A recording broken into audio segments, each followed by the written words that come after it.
right, welcome back to another episode of Side Note, the podcast dedicated to electronic dance music, underground electronic dance music, and all things related. So today, great pleasure to introduce to you guys, or to bring on the show, Techsi, aka Martin. Very excited to have him on the show. You know, long time sort of local DJ / producer and up and comer. So welcome, dude. Hi, thanks for having me. Yes, thanks for coming on. Yeah. So yeah, man, I was going through some of your material. It seems like you've produced a lot, and you've done quite a number of gigs. As far as the sound, that my takeaway of your sound, very much kind of like a techno, driving, high BPM, I would say. Yeah. So as I asked a lot of the folks who come on here, what kind of informs your style, and where would you say that originated from? Well, I mean, I think a lot of it comes from experience in general. But just to kind of give you an idea of where the fundamentals lie is I started DJing a lot of house early on. Okay. 124, 126. And I did that for a long time. And as I continued to DJ, I started to get shows, and these shows kind of led to these people that had sort of more of a taste for what I would say is techno, faster paced, more rhythmic, bigger bass, and because of that, I sort of started establishing a style. And one of my very good friends named JJ Noriega, who's Triceradrop. Shout out to Triceradrop. Oh yeah. I haven't met him personally, but yeah. I know of him. Shout out to Triceradrops. Maybe we will meet shortly. Yeah, he's a great guy. Super great guy. But anyways, we were at a Side Tribe event one time, and I was just enamored by the idea of playing there. And if you guys don't know what Side Tribe is, it used to take place in La Jolla. And, I was having a conversation with him as to how do I get to play there. And then, he basically told me you need to brand yourself. And at that point, I was like, brand myself, huh? Okay. And because of that, I was, that thought, I was already on that trajectory with techno. And I was like, I'm going to stick with techno. That's what I'm going to do, right? And so I stuck with it, and then I found myself at a dance studio every Sunday by FTS, which is a shuffle group. It's one of the biggest shuffle groups in LA and probably the world, actually.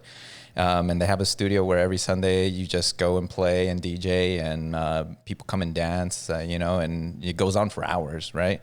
And I was fortunate enough to be around when that was kind of going on, and I got to spend about 3-4 years just DJing and developing that style. And I saw from DJing for them live what worked and what didn't work, and it turns out that what I like to call the bangers, the smackers of techno was what worked, and how you would carefully curate the next track and how you switch it up. And that was live feedback and experience, right? So, and it's something I could do every week. It's 20 minutes from my house, right?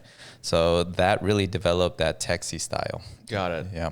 So I guess it sounds like it was partially informed by kind of the audience. Yeah. Which is, I think that's a very sort of holistic way of going about it, right? Because I think, it's easy to just be this is what I like, and this is what I'm going to produce, and I don't care. But it sounds like you kind of have an eye toward, okay, I want to move. I actually want to move feet on the dance floor as well. Right. And I feel like it can be difficult to navigate those two kind of poles, right? Because on the one hand, I feel like if you go to EDC or something, you hear a lot of shitty music that moves people. Sure. So it seems to me that you're trying to find that middle ground of what moves people, but that you actually enjoy as well. Right. So I guess how did you embrace or come into rave in the first place, and what was that trajectory? Just growing up, I was fortunate enough to grow up listening to a lot of Europop. Shout out to Europop, Eiffel 65. I was gonna say like I'm Blue and Okay. So and disco that my mother would always play.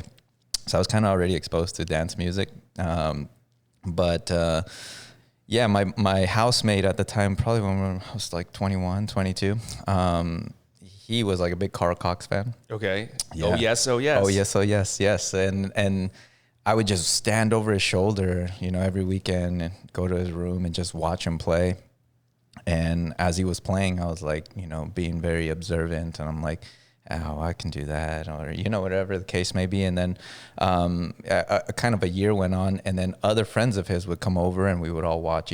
I would watch all of them play, so I got to be around that environment and that culture. And because of that, I got interested in like going to raves, right? And one day I just hit up my buddy. I was like, hey, I bought my ticket to what was it, Beyond, I think. Oh, okay. Nocturnal, actually, not Beyond, Nocturnal. Okay. Was that the Orange Show? Yeah. Okay. Back when you could buy a last minute ticket for $70, which you can't do that anymore, right? And so I'm like, hey, I need a ride, and he's like, okay, I'll take you. And I just went, and it was a hell of a time, had a lot of fun. And this is a true story. It's crazy how things work. I kind of got lost for a while, and then I couldn't find my friend, right? Typical story when you go to your first rave. And I decided to sit down outside of the main tent. And when I sat down, there were some people there, and we started talking. And I'm, hey, where are you from? And I was like, oh, wow. I live in Compton. And they're like, no, get out of here. We live from Compton too. And turns out they were already friends of the people that I went with. I just coincidentally met with them, and we kind of just stuck around and went, raving with them after that. So got it. So it's very like holistic, like kind of family tribe vibes, right? Like, yeah, just kind of fitted into that group, Right. Which I think, like I've talked about on this show too. Like that's so core to the rave experience, right? Like having like your rave family and kind of a crew, within all of that. And I guess if I can ask, and we can totally cut this out if you don't want to talk about it, but like, what was your like introduction to like rolling and all of that as far as your like rave experience? Yeah, I would say that was actually my first time, and it wasn't a good one. Okay. It was one of those where you wake up the next day just with a really bad headache. Okay. Yeah. But no, as things progressed and I got further into it, kind of sort of more psychedelics came into play. And for my type of mind, I feel like it's much better for me because it's something that I can learn from. Right. And that I feel is much more organic, So yeah, I mean, it's nothing to be embarrassed about. Shout out to psychedelics and everyone that's benefited from them. Okay. We're always happy to shout out psychedelics and people who've benefited from them on this show, which means that I'm shouting out to myself. Let's go psilocybin. And do you find that kind of your drug experiences inform your music production and your DJing, or do you find that those are separate things?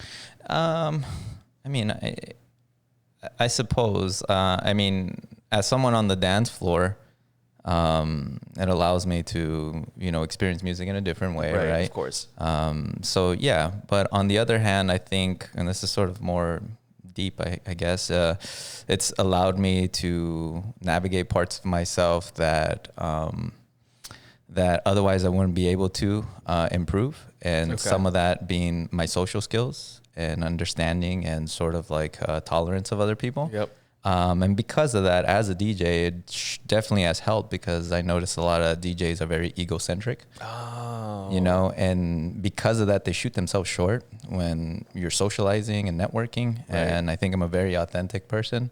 I'm proud to say I'm an authentic person. And because of that, I think people reciprocate that. But yeah, psychedelics have helped, open those channels, right? So, yeah. Oh, man. I love that take on it, right? Because usually, when I think about like psychedelics or like Molly and music, as far as being a DJ is concerned, it's more like, oh, how can I take people who are in that state of mind on a journey that's like specific to being in that state of mind. Right. But what you're saying is like, not only that, it's actually helping you to be a better person, which ultimately helps your DJ career because, you're able to better connect with people and stuff. Yeah, and definitely. Yeah, I mean, I would definitely say that, psychedelics have definitely had that impact on my life as far as like trying to get this show together and, connect with artists and all of that. So I love that you brought that up because I'd never thought about it that way, but it's definitely true. And it's like, how do we get more folks on the psychedelic renaissance? I don't know. The right folks, though. Yeah. You know, I'm a firm believer that there's some people that aren't there in their journey yet. That's true. You know, and it could take them. That's true. Deviate them completely, right? So that's true. I guess like how deep, and I love talking with my guests about this as well. Like how deep down the like psychedelic rabbit hole have you been? Like, have you gone like full DMT? Yeah, I've had an ego death experience. Sure. Okay. Yeah. Okay. And that was pretty intense. Not recommended for anybody who's listening to just go and jump into that. You know, but for me, I've been to the point where sort of let myself go and was reborn. I know it sounds strange, but anybody who's had that experience probably relate. I mean, who hasn't done that? Am I right, folks? Yeah. You know, and it was sort of accidental too. It wasn't my intention, you know, but I'm so happy that I had that experience. Okay. And was that like a mushroom trip, or? It was a mushroom trip. Okay. Yeah, it was a mushroom trip. I feel like I'm like giving ingredients on how to make a bomb here, but it was a mushroom tea, you know, gold caps, grind it down, put them in tea bags, steep the tea, add a little lemon for the acidity, and then down it goes. And, you know, 15, 20 minutes later, you're right. Or maybe you're in here. Either or. I always tell people that too. I'm like, look, maybe it's all just taking place in my brain because I took something, or maybe I actually did get shot into the multiverse, you know, and experience union, you know, with God or whatever. I don't know. I don't know. Could be either, but the experience was definitely mystical. So, so yeah, like I guess you know. Yeah. Definitely. Like I'm very appreciative of it. I'm on a serious note. I think my ability to sort of be a happy person and sort of a stable person comes from that experience, because prior to that experience, as any human being, I was carrying around a lot of baggage and scars from being a child, you know? Right. But I was on a healing journey, right? I was looking for that, and I coincidentally stumbled upon, you know, mushrooms. So. Right. Okay. So like, have you dabbled at all in like psytrance production or anything like that? Yeah, I have. I love psytrance. That is sort of like, to me, it's what hits the spot. I know I produce techno and I play techno, but as someone on the dance floor, that's what gets me going. Oh, interesting. You know, do you like the really fast BPM psytrance? Like one, I've heard shit lately that goes up to like 160, 170 to where like it's just like right, but it's psytrance, right? No rhythm. Yeah, like I was like, what? Yeah, I'm like, how do you even mix this? Yeah, we go to shows like that. Actually, we're going to one in November called Qualia. So which I'll be playing at, but it, you know, 3, 4 in the morning, you're in your tent, you're like, you know, you're just like trying to survive the night, but you know, some people love it, whatever. You know, so one thing I've noticed in terms of, and I've talked about it, there's so many different parties you can go to now, right? Like different genres, different styles, different promoters. I think different locations too. Like it used to be that everything was so focused on like downtown Hollywood. And then occasionally, you know, you would have something at the Orange Show. And I feel like now, like there's all kinds of renegade parties going on like every weekend, like in the desert. There's just so much to choose from. So I guess like, how do you kind of navigate like what you as a consumer prefer? Is it mainly like, oh, my friends are connected to this one, so I'm going to support that event? Or is it like artist driven? Or I guess maybe a combo of the two, right? Yeah. I think the major thing for me at this point is experience. Okay. Like I'm thinking about like what do I want to get out of the experience? And I'm usually if I'm not at this point working on music or working on myself, then, you know, I tend to not just go to shows because there's so much other things I'd rather be doing. But for example, we're going to Dream State. Whoa, you didn't mention trance before. You know, we're going to Dream State just because it's been a few years, and like I said, we love psytrance, love trance in general, and I know that Insomniac experience is going to be epic, you know, or at least I expect the production and whatnot. So I think some of those things, like I've been to the bar shows. I started at bar shows. So if someone invites me to a bar show, not to take anything away from what they're trying to do, but I'm not interested in that. Okay. You know, I'm interested in the sound, the lighting, like how things are ran, like, you know, I see it differently, right? Got it. So I think that's what I'm looking for when I'm having an experience. You're looking for a little bit of like production. Well, yeah, you kind of want to, you know, you've done it so much, you start to like formalize sort of like what you expect, right? So I don't want to go to a show where they're having trouble with the sound system and you're like, been there, done that. There's kind of no visuals. I mean, sometimes no visuals is cool. Just one strobe in the back, you know, and you're like, whoa. Have you been to Moon Tribe yet? No. Okay. No, I have not. You've heard of it though? Yeah, okay. Definitely. Like legendary Moon Tribe. I actually have not been to one either. Right. They've done like a couple warehouse parties in the last couple years, and they did like a not private, but they threw an event at some like private ranch outside recently. But I have not been to like the Moon Tribe. I think it's back though. They probably wouldn't want me, and I have no personal connectivity to Moon Tribe, but I've heard they're very secretive, so they probably don't like me talking about it. Oh, I see. We'll edit that out. But it exists. I mean, if you can find it, I don't think you can Google your way into Moon Tribe. Well, if I'm not mistaken, because I know people that go to Moon Tribe, they actually, that place where I mentioned to you, Side Tribe, that took place in La Jolla's and then Los Coyotes, which is sort of Temecula, San Diego area. When I would see their videos, I'm like, that's the spot we just went to. So they kind of follow each other's like locations, I guess. Yeah. Well, yeah, Los Coyote, isn't that where Desert Hearts throws? Yeah, exactly. Yeah. So like I said, I don't know if I'm right or wrong, but something along those lines, I've seen videos where I'm like, oh, we've been to those places. Right. And it's kind of the same thing. Not to say that like Side Tribe is like that, but it's, you know, somebody kind of deal, then you're keen to it, right? Right.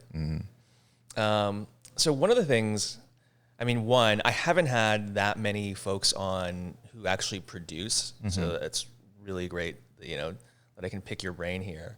But one of the things I wanted to kind of ask you is like, how do you even approach, you know, putting together a track? Yeah. Because I know like there's a lot of different ways to go about it. Like some people are using like Ableton Push or something, and it's very like impromptu. You know, they're just like launching stuff, and then other methodologies. You know, you're much more kind of just sitting there clicking the mouse and like setting up, arranging all your loops. So like, how do you go about it, and how do you like construct an idea, and where does it begin, and all of that? Yeah. I mean, I think anybody can agree with me that it's a blank canvas, right? So when you first start, it's not like, I'm not the kind of guy that's like, oh yeah, I hear the whole structure in my head. This is what I want to put down. I tend to be like sort of just disciplined in the sense that I go in there and try to make music just about every day, and a lot of stuff doesn't stick, you know? And then there's that one idea where you're like, I'm gonna write this one out because this already feels like what I would like to put out, you know?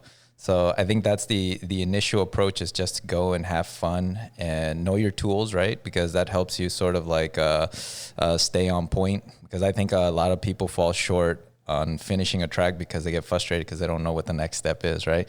I've been through that process already, so now I get to play around and be creative. But I never have an intention. Things just start kind of manifesting as I'm going, as I'm just doing. But I never let go of the steering wheel, right? I'm always trying to direct the track, you know, to get to the end, right? And even if it's something I don't like, I'll just not do it. Like I'll just put it away, right, and start on something new. But once I get the gist of it, I tend to start with the rhythm first. So I want to make like the kick drum, and then maybe the bass line. And then usually I'll end up making like the top ends, the perks, the hats, whatever, to sort of start getting things going. But recently I've started trying something different. A friend suggested start with the melody, start with the hook. And to me, that was like counterintuitive. I was like, what? Okay. So I've been messing a lot with arpeggiators and sort of like wave tables with Serum and creating like acid tables. And that allows me to just start already recording stuff. And then once I record something, like say I record like 5 minutes of just messing around with this like, loop or whatever, then I go back into the arrangement and try to fit it in. But got it. Yeah, it's pretty sequential. I try to keep things like pa pa pa, and then now this, now that, because otherwise you get lost in the whole thing, right? Got it. And so yeah, it sounds like staying present to the project and like kind of staying in flow is like an important part of your process, so that you don't sort of let things fall to the wayside. Because I've seen memes like producer memes of like, oh, like I have the idea and then I start the track and then I have a new idea for another track. Right. And then the track like never gets finished. No. Yeah. But yeah, I actually see that you do complete tracks and Yeah, even if I don't like them, just yeah. I think because you can learn from every single time, like maybe you finished the song, and I actually currently have a song I was supposed to release, and I ended up just really not liking it. It's a complete song. And it's just, got to be honest with yourself and just put it away, right? But It's completed. You know what I mean? I'm over that. I'm not thinking about it. Now I'm focused on the next project kind of deal. And then, so like in terms of musical background, are you like fully self-taught or? Yeah, I graduated from YouTube University. Shout out to YouTube. Okay, shout out to YouTube University. Yeah, I mean, when I was a kid, I played the saxophone for a little bit and then played the guitar. Okay. But I never was like formally taught, I would say. Got it. Yeah. So you have like some musical foundation, and then the rest of it is just like self YouTube. Wow. Yeah, that and again, JJ, he mentored me and gave me advice, and so that kind of put me on the right direction. Got it. Mm-hmm. And then in terms of kind of your setup, are you using Ableton or Logic or? Yeah. Okay. Yeah, I've used other ones, but like for the last maybe 3-4 years, it's only been Ableton. Okay. Yeah. And then, so I know of, like, obviously I know all the software and stuff, but I don't know kind of the nuance of the differences between the two. Like, yeah. What would you say sort of are the advantages of Ableton versus Logic? Preference. Really? Okay. Yeah. I mean, that's as much as I can say, right? Because that's what it's my preference. So that's all it is. Everything's already in folders and I know where stuff is, and it's never failed me. So Got it. I wouldn't know the details. I would say. Yeah. And I guess one thing I wondered is like, if you set out to produce the same track, but using Logic and then Ableton, would it come out sounding different? Maybe, but one of the things that I was taught was to learn the language, because you go and collaborate with somebody else and they're using something else, right? If you know the language, the gist of it, right? What an equalizer is, what a saturator is, a compressor, then you can get down to it, right? So it can translate, sure. Yeah. Okay, got it. And I guess other thing, in terms of gigging, I mean, there's two separate components, right? Because you're sort of, on the one hand, you're focused on getting gigs so you can actually DJ out, and then on the other, it's like getting your music out there. So do you find it difficult to balance those two needs, and sort of what challenges are, like, what are the different challenges associated with each aspect of that? Yeah. The thing about me having been DJing for the last 8 years is that it's like a bicycle, right? I could just get back on it and ride it, right? So fortunately, I've had so much exposure and experience with DJing that I can focus on music without worrying too much about DJing. One of the challenges with DJing, though, is prior to a show, spending like a week or two formulating how this is going to come out and practicing. So then that takes away from producing. But I try to time myself to the point where I finished a track already. I'm not going to start something else. This week is just for DJing. Okay. So you kind of got to compartmentalize it. Yeah. Otherwise it can get overwhelming. Okay. Right? And then in terms of getting your music out there, is it just, I'm going to get it on my Bandcamp or my SoundCloud? Yes. Yeah, do you find that you have to like network, with label people or something. Right. I've done the label thing. Okay. Takes a long time. I think any producer knows that feeling. Like you Right. could put out a song and it'll take a year for it to be released. So it's kind of frustrating, right? Because at that point too, the year passes by and you've developed and evolved and you have better music, right? And here Right. comes this song from a year ago that's going to represent you. So once that started happening, as a matter of fact, the beginning of this year was when I was like, I'm going to start releasing things, right? And so at the beginning of the year, a friend of mine, which I'm wearing a Caliber Plus shirt, shout out to them. They're from Kuwait, but they they got artists in Germany and Canada, and the United States, all around. Awesome people. It's a community that just helps each other. If you want to put something together, push it out there. Okay. And that approach was better than just emailing people and never having talked to them. Like we actually get on Discord and we'll discuss ideas and who needs what. Hey, can you help me master a track? Sure, because you helped me do art or whatever from my single. So once I started It's like that a collective. Yeah, it's a collective. And once I started that process, I was like, I can release my own stuff. I don't need to wait for a label. Mind you, some people might say, hey, but you're not getting as many hits as if you were on this label, blah, blah, blah. But I try not to focus on that because I'm like, at least I'm putting out music. And then people are starting to play it and people are starting to use it in their mixes and they're starting. So it's working, right? Could it be more efficient? Sure, but I can't do 10 million things, Right. So, right. I mean, the beginning of the year, I released my EP, State of Flux, which was a 4-track EP. Came with a shirt, a sticker. It sold on Bandcamp, and we sold out from the merchandise. We sold out the stickers. Had a bunch of people buy the music, and that was kind of eye-opening for me and other people around me. I know now other artists are like doing their own thing instead of relying on a label. Okay. Because they saw that they can do it right on your own. You don't have to wait for somebody. Right. I mean, that's sort of the beauty about music in this day and age, right? You have the power to kind of distribute it yourself. Yeah. I guess what I often wonder is like, so I understand that I've heard that Bandcamp obviously has much better economics for creators versus like a Beatport. Right. But on a Beatport, you might get exposure to more folks. So Yeah. how do you navigate that? Or are you just like, I don't need to, fuck with Beatport right now? Or well, I do have like a distributor access, I would say. Okay. So you can find me on Beatport, iTunes, Spotify, even Instagram, TikTok. Like you'll just search Techsi and it'll come up, right? But I try not to focus like, I want to be Beatport top 1. Right. Or, I don't even know, to be honest, I know it's on Beatport, but I don't even know how to gain access to see who's bought the music or who's played it or has it been on playlist or I try not to pay attention to that. So talk to me about what you think about the trend of like ghost producing. Yeah. And is that something that you would do as a producer for someone else, just to make some good money? Right. Like what is your opinion on that?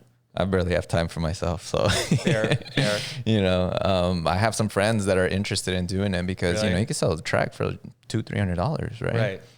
Right. But I mean, if that's what they need to do, as a way of getting, say you're like a new DJ and you don't have time for that and, you want to start releasing music so you pay somebody, then if that helps your career, cool. I'm not hating on that, right? But I come from a very organic place, so I can't connect with you at that point. Like, this isn't you. I'm not hearing you. Right. It almost becomes generic, right?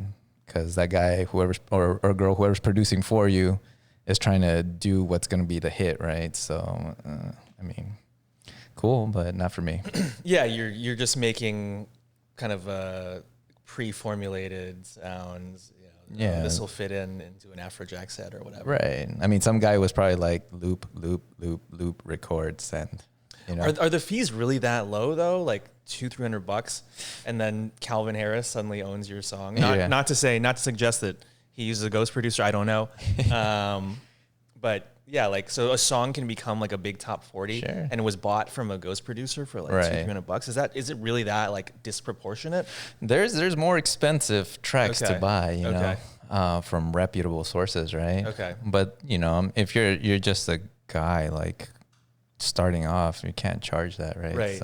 So yeah, so they're like go-to people, like, oh, this is the guy you want to, like, if you are like an EDM like top 40 DJ, is there like, a place that you go to get your shit ghost produced? Or I suppose at that point it's all networking, right? Who you know, kind of deal. Yeah. But you can go like on Fiverr or something Okay. and purchase one. I've seen that. Yeah, so I imagine there must be somewhere out there like a ghost producer that none of us have heard of, Yeah. but is like a millionaire at this Yeah, point probably. because he's like peddling the quote unquote good shit to Yeah.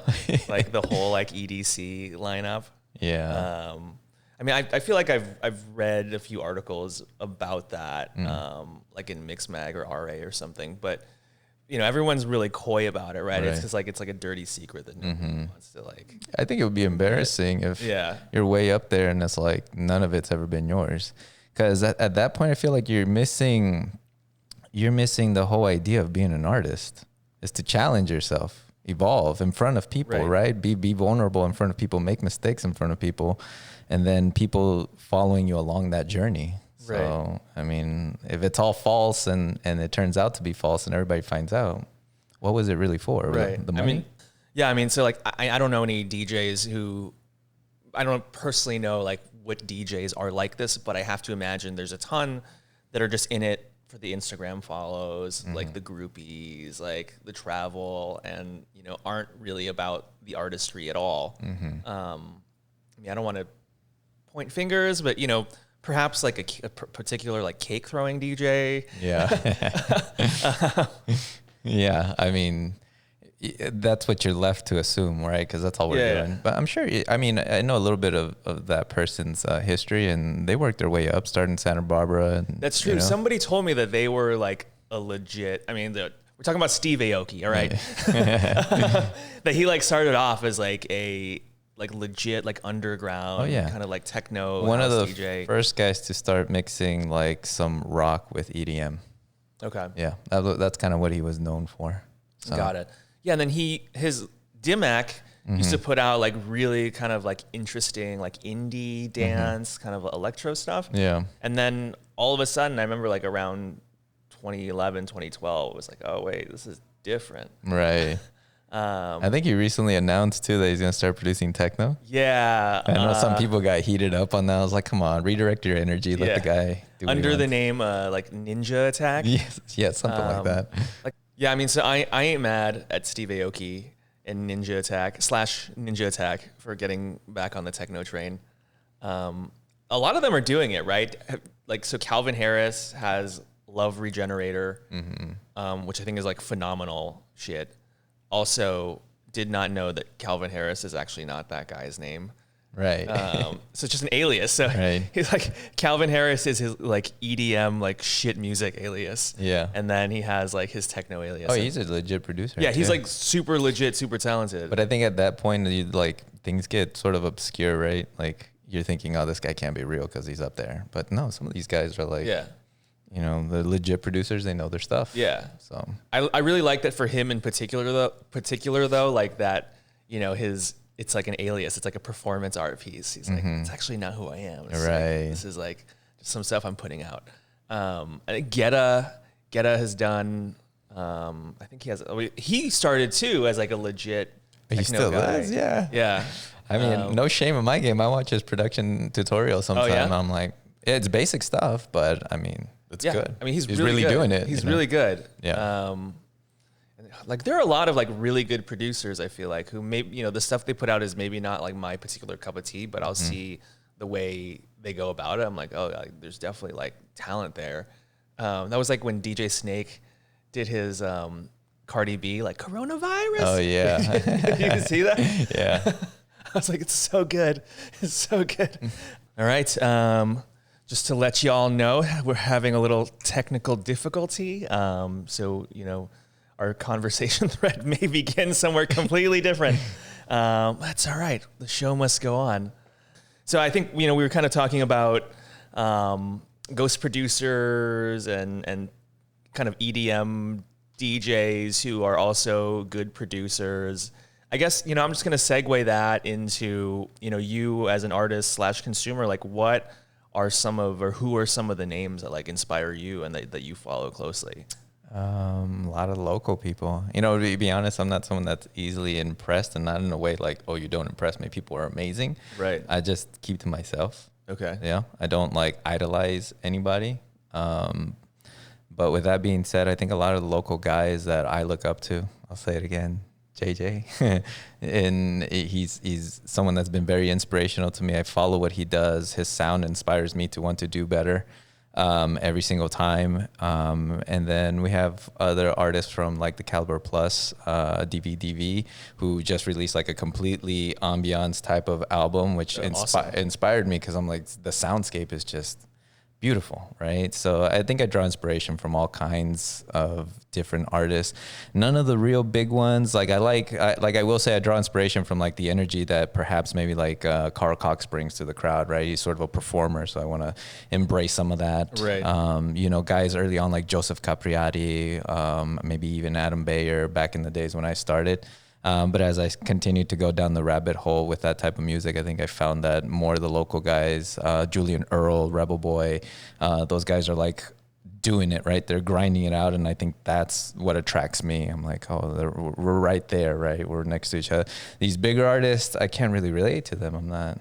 Got it. I'm not near their shoes, you know? So you're kind of, you're inspired by sort of the artistry of, like people kind of in your circle who are doing it and like making it happen versus just like, oh yeah, this person was on Boiler Room. Yeah. Right. Which I mean, I definitely appreciate that. Like, I definitely feel that for me, I can for sure fall into the like, oh, this is like the hot DJ who's like, who just had a Boiler Room set or just did like a mix mag in the lab type deal. In other words, like, I guess I can definitely fall prey to the marketing, as opposed to like, actually, there's actually like artistry going on around here. Right. A lot of talent. Yeah. A lot of talent to draw inspiration from and be motivated in LA. Yeah. I mean, and that's like doing this show. I feel like that's one of the things that I've found like sort of really encouraging to see, where it's like, oh, there's like no limit, like, to the number of like creative people who are like trying to contribute to the scene in 2021. Right. And, you don't always, it's hard to know whether or not, how robust the scene is or isn't. And I'm really happy to say like, it's actually like super robust, and there's a lot of people doing a lot of cool shit right now. Yeah. It's been really healthy for a long time too. The scene, I'm so, like, I'm in the mecca for this, right? So I'm happy to be a part of it and to contribute and support other people too. Yeah, I think it sort of comes and it goes. Like, there's always going to be a scene. There always has been. There's always been parties. But I think sort of the level of popularity, it certainly over time has always gone up. But I think there has been some back and forth. Like I remember, kind of in the aughts, like 2006, 7, 8. Like it kind of like died down in LA, I remember, where there were fewer parties. Like a lot of it too was kind of, driven by, I think like the drug scene was definitely different. Like people couldn't find the good pills, and the pills were all like laced with, meth and shit. Yeah. And so it definitely kind of killed the vibe. And then like 2010, 2011, 2012, like concurrent with like the rise of EDM, I feel like the rave scene kind of got more robust and like more plur again. So you're saying like you've kind of been in it since 20 as a consumer, like 11, and then as a DJ like 2013. Got it. Like, what are some of the overarching trends that you feel like you've seen since you've been in it? We talked about, I think while we weren't rolling, kind of the increase in BPMs, which is something that I've noted on the show. Or like other things. Yeah, you just everything's getting darker. Yeah, everything is definitely getting darker. Like we're going into this sort of Berlin style, goth style. And that's current right now, But I've seen people go from the 1, 2, 3, throw up your hands, ravers, to being more like interested in the actual music itself. Okay. So that's positive, right? Right. But there's been several things. You don't see Candy Kids as much anymore. Yeah. Where'd they go? What happened? Where are you, Candy Kids? We need some candy on the dance floor. Yeah, Candy Kids. What happened to the Tickle Me Elmo backpacks and the bracelets and the pacifiers and the Jenkos? Yeah. It's all been replaced with like a more like gothy kind of heavy metal aesthetic. I Right. feel like. That's kind of like what you were saying earlier, right? Yeah, It's yeah. like all these metalheads, all these Yeah, rockers. yeah. I myself come from rock music, dude, and like metal and post-hardcore and all that stuff. So Yeah, yeah. Like, I've definitely said it. Like, it's like, oh, you would have been like punk metal fans, and now it's like been sort of, it's had a baby with techno. You're right. Which, like, no hate whatsoever. It's just interesting to kind of see the changes. And I guess like, so that's like techno. Have you noticed any trends on kind of the other genres, like in terms of psy trance or house or trance itself?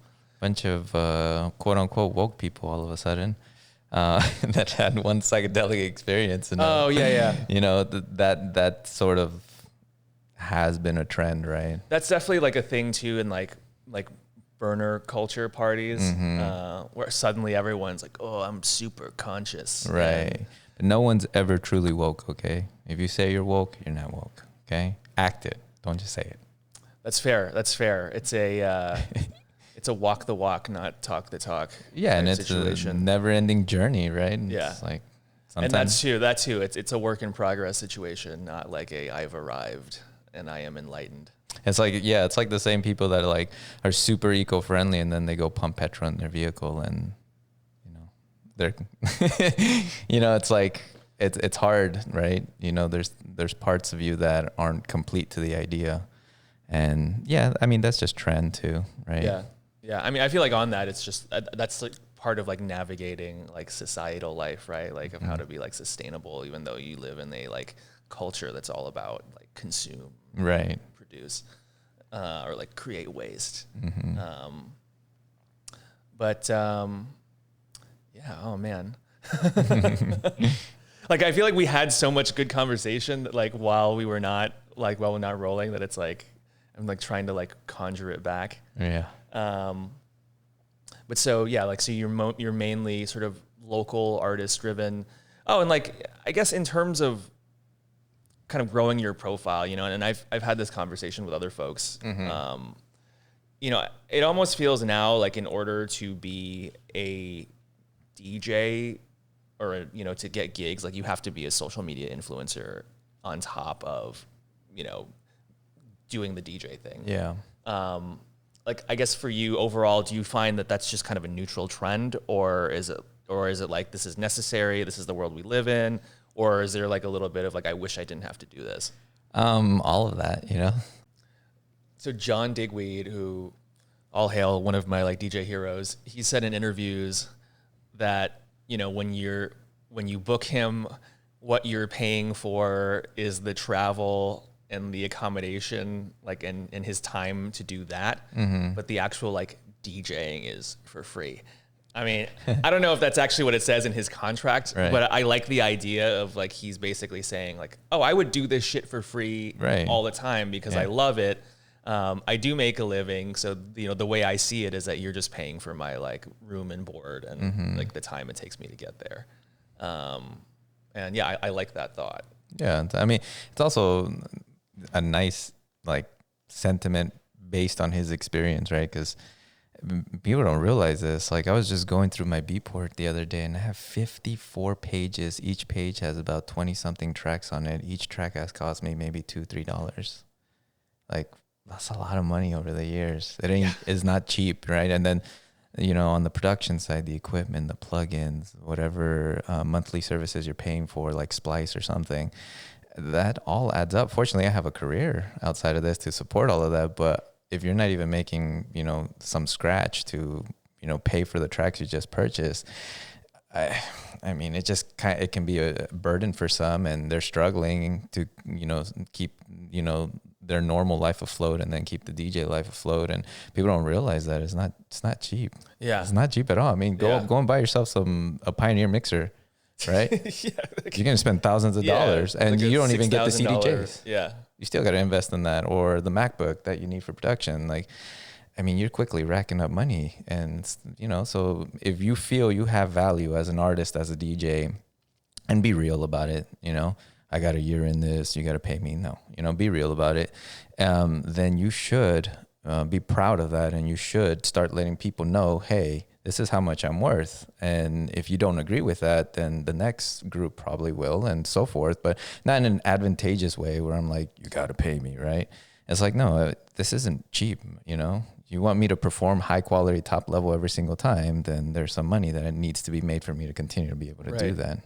Yeah, I mean, I think the life of a musician generally, right, is really expensive because there's all kinds of equipment and gear that goes into it. And so, yeah, it's like as an artist, you're taking a lot of financial risk. You don't really think about it that way, right? You think about, oh, I'm an entrepreneur starting a business. I'm taking financial risk to like get the business together. But artists are taking the same amount of risk, right, by investing in all of this gear, the time it takes away from, you know, maybe a cash making career in order to get it started. So yeah, and I guess in a sense, you know, the artist is also like very much an entrepreneur, and you know that needs to be kept in mind in terms of like, okay, they need to get compensated for all of, you know, the expense that they put out. Because yeah, like buying music, really expensive. Though I mean, comparatively though, like maybe it's better relative to vinyl, right? Yeah. Where it used to be like, oh, $15 for like two tracks, and you only like one. Yeah, you gotta buy. Yeah, you got the A side and the B side, and then it's like, I mean, back then I feel like you had to be like much more discerning about what you bought. Do I really want? Do I like this one enough to spend $15? So I mean, at least on the flip side, you know, you can have 25 pages of tracks on Beatport, but at least they were all like pretty cheap, and like overall the collections are much bigger than they were. Like I remember back in the day, you would see DJs like show up to their headline gigs, and there would be like a gang of people behind them, like each holding like a record crate. Yeah, it's like, wow, that's like how they travel. Like, which is still pretty cool, but inconvenient. Yeah, you know? It's cool, but like, imagine traveling like that, especially now, like post-corona. Yeah. Yeah. Like, we'll need your Vax card and your vaccine passport and your regular passport and your PCR test. And also, like, we need to check all your bags. Yeah. There's definitely, like, a lot going on. Yeah, it's much easier to just carry, like, a USB. Yeah. So, like, I guess it's just pluses and minuses, right? Like, you lose something when you go digital, for sure, but you gain something else. I mean, I know there's a lot of conversation amongst people in terms of like, you know, like quality in terms like MP3 versus Wave, but let's be real, everyone. Let's be real. You got a Function One sound system in front of you. Can you tell the difference? I can't. Yeah, no, I can't. I can't either. And not only do they have the Function One sound systems, but like there's all kinds of amplifiers and like post like processing. Right. They're going to EQ, you know, if you're dealing with a professional crew, they're going to EQ that sound system too. Yeah, like who can really tell the difference? Right. But some guys pride themselves. I get it. Yeah, like I only play like lossless black files. Right. But why? I got 10 USBs for like 20 songs. Like, I guess that's your thing. Because each file is like 5 gigs. Right. Like I only play 5 gig tracks. Like, fucking around with 15 megabyte tracks, like it's some bullshit. Yeah.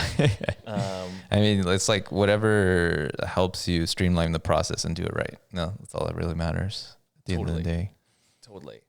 So the other thing I wanted to ask, you know, I think, and we may have touched on this either earlier or before our camera went out, but in terms of like economics wise, so like, are you at a point now where every gig you play like is profitable to you? Most are, I would say. Okay. I would leave like 25% where they're not, because there's also someone that I've, you know, came up in the scene with, and they're asking me, right, or a friend, or maybe I owe them a favor, and yeah, definitely take a hit on those. I don't mind. And I'm not like trying to say like, you know, I have to make money on every single show, but the truth of it is it's helped weed out those that aren't serious about it. And the promoters. Yeah. That aren't as serious as I am about performing. Right. And when you add that factor, it becomes a business relationship. And here in the United States, for some reason, business is taken even more serious than just interpersonal like relationships. Right. And so some of it isn't profitable, but you know, it's because I select it, right? I'm allowing it. And how do those conversations usually go? Like, is there a like negotiation involved, or is it like, hey, can you play? This is what we're playing. When I first started, like, asking, I guess, sound like I'm begging, but I would like go back and forth in my head, like contemplating the price, like who this person is and what they've done for me in the past, and then I just kind of set a standard rate, and it works that way. Got it. Okay. And is it per night, or do you set it to your hourly rate, or how does it?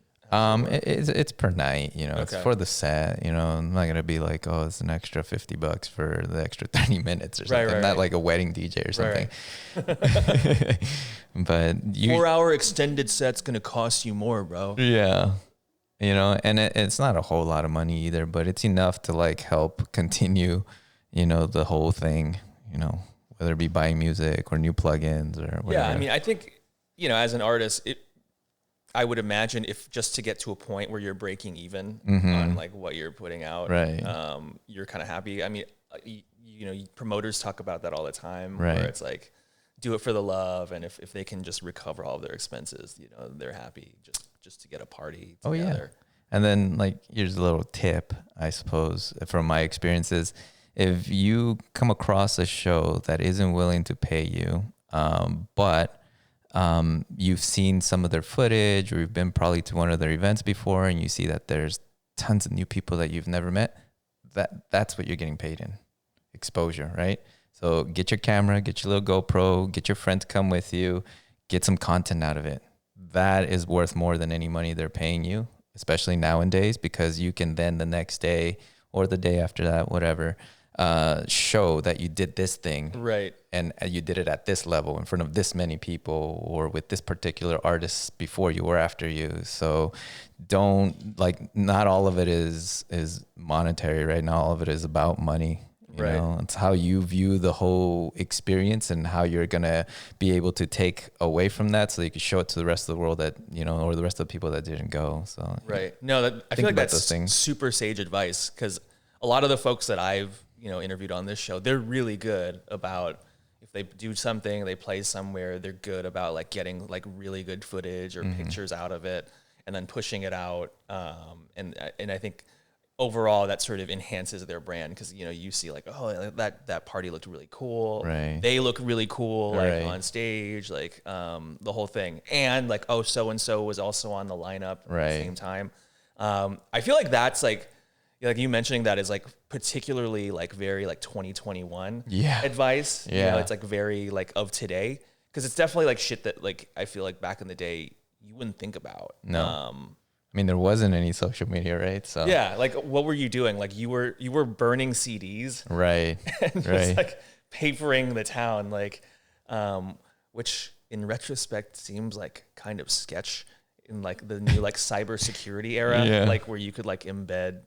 I'm going total nerd with this, but like you could put like malware on a CD. Sure. And be like, but yeah, now it's like super Instagram, and like, do you feel like people are using TikTok at all to push? I feel like we haven't gotten there yet, right? Like everything is very like IG focused. There's a guy named Bad Boombox, if you guys are keen to the scene. He's an amazing guy. I've played before and after him multiple times now, and he's an awesome, wonderful human being as far as I know. But he's nailed down the whole TikTok thing. Okay. And that's, as a matter of fact, that's kind of how he came up. One of his tracks just kind of took off into one of these trends of making a certain video, and he's still holding it down, and he's amazing. He's very creative, and he knows what he's doing. So that's one example of it being successful, but most of it, if not all of it, from what I've noticed, is still Instagram, even with the big artists. Because I feel like TikTok is more like a little bit like, you got to be funny. You got to be like sort of appealing to all people, and if you can do that, that's amazing. Like I said, like Bad Boombox, but Instagram is like, you're coming to my brand. Right. Here's my brand. Here's my profile. And that's it. Right. That makes sense. And I have seen some of Bad Boombox's videos. There's one where he makes a track out of a sample of like a dog. Yeah. Like that was so cool. It's like, I can't believe he makes it look so easy. Like, oh yeah. It like, guy knows what he's doing. It must not be easy, but I was like, oh, like like watching the video, it feels like something that like anyone could do. Yeah. Even though I know that that's not the case. Yeah. But yeah, it's like, it's tough not to crack, you know, and I've seen like a new kind of generation of just TikTok DJs.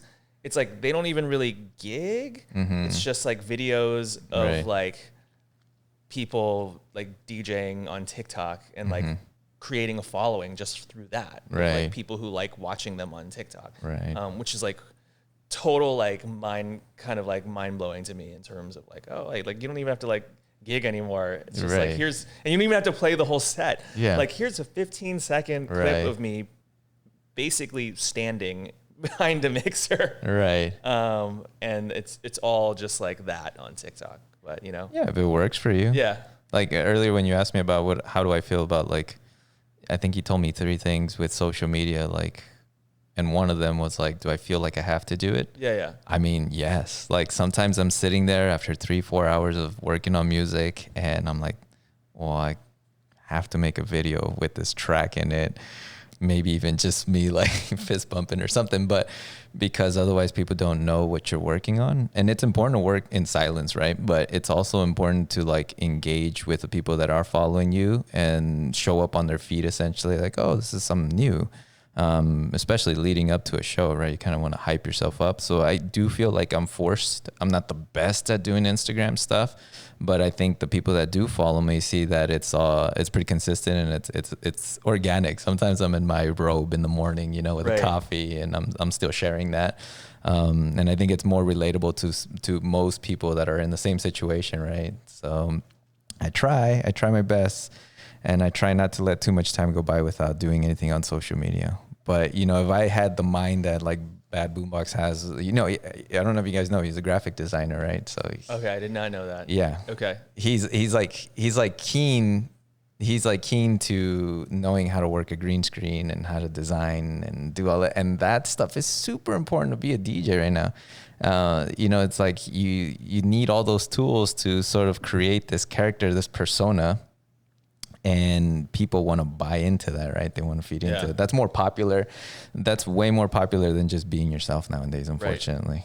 Yeah. I mean, I guess like the job qualifications keep changing over time. And I mean, you could say that about any job, right? In the 21st century, you know, whether it's a doctor or a lawyer, I'm sure like technology has like changed the way that, you know, the approach to those jobs. And the same goes for DJing and producing. Yeah, you even see like surgeons, they have their Instagram page, right? Doing butt lifts and showing before and after, but that's for their business, right? Yeah. Come to my cosmetic surgery clinic in Beverly Hills. Right. Shout out on Instagram. Like and subscribe. Yeah, imagine your surgeon just did like 4 hours on you and it's like, oh, by the way, tell your friends to follow me on Instagram. Yeah. And, you know, like, what? You know? I definitely see that's like a running joke, like in DJ circles, like DJs making fun of each other for trying to promote their shit. Yeah. It's like, what else are people supposed to do? Sure. You have to. Who else is going to do that for you, right? Yeah. But it's like, there's like the meme of like, big things coming. Yeah. And then nothing. I have a friend who early on started producing and never finished anything. And one of his tracks is called House Beats, coming soon. And every time I see him, I joke with him because he never finished. They never came. And it was like, it's coming. Are they still coming? Yeah. Are these big things coming in the room now? Yeah. All right, man. Well, you know, I apologize for some of the technical difficulty here, but man, it's been nothing but a pleasure, you know, talking to you this last hour or so. I really appreciate your sort of responsible approach, like sort of like strong work ethic and responsible approach to what you're doing, coupled with kind of a very like positive like vibe and mindset about it, which you don't always get. So like hats off to hear. You know, if you really love something, if you're really about it, you'll do this in your bedroom when no one's watching. Yeah. So when everyone's watching, they're blown away, but you've been putting in the work that entire time. That's the way I see it. I'm not trying to gain anything out of this in terms of popularity. I'm going to continue to do what I do as an artist because I wake up thinking about it. Right. You know, it's my escape. So, you know, to all those that continue to follow me through this journey, I really am appreciative of you guys and coming up to me and saying hi or being on the dance floor and dancing with me, because that's how this thing is going to continue to grow, and or how we're going to cultivate this scene. Otherwise, if it's not because of us, it's just going to go away, and then we won't have it in 10, 15 years, and it'll just be a memory, right? Yep. So just always trying to bring something to raise everybody up around me that wants to, right? So that's my approach to all of this. Doing it for the love. And yeah. So I guess before we sign off, you know, do you want to sort of shout out to your socials or give folks, you know, the way to follow you? Yeah, definitely. Follow me on Instagram. That'd probably be the best way to be in touch with me, at Techsi _ on SoundCloud as well. And if you can, on Beatport, if you go to Techsi Official, you know, maybe purchase a song, maybe save it in your cart, or on Spotify, that helps me a lot. You know, and I do have a 4-track EP that I'm working to release at the end of this year to sort of complete the entire year. So stay tuned for that. And just a quick shout out to people that have helped me come up in this scene. I want to give a big shout out to Polar Nights, Nesto G, Papa Polar, Gamboa, Steve Mills, like all of you guys. You know, you'll never know how valuable you guys have been to me. So shout out to you guys. Shout out to Odyssey and for the high quality production that they do. Follow them as well on Instagram. Control Room, Shelby, Music, White Lotus for bringing me on. And FTF Shufflers, man. You guys know every time I go to the studio and we finish playing and we had that 1 hour of just amazingness, it's because of you guys that Techsi has developed this style. All right. So much love to all of you guys. Yeah. Much love to all you guys. And you're all going to have to be on the show at some point. Yeah. Otherwise, don't forget to like and subscribe to Side Note. Links will be available kind of in the info of the YouTube video. And that's it. Until next time. Thanks, folks.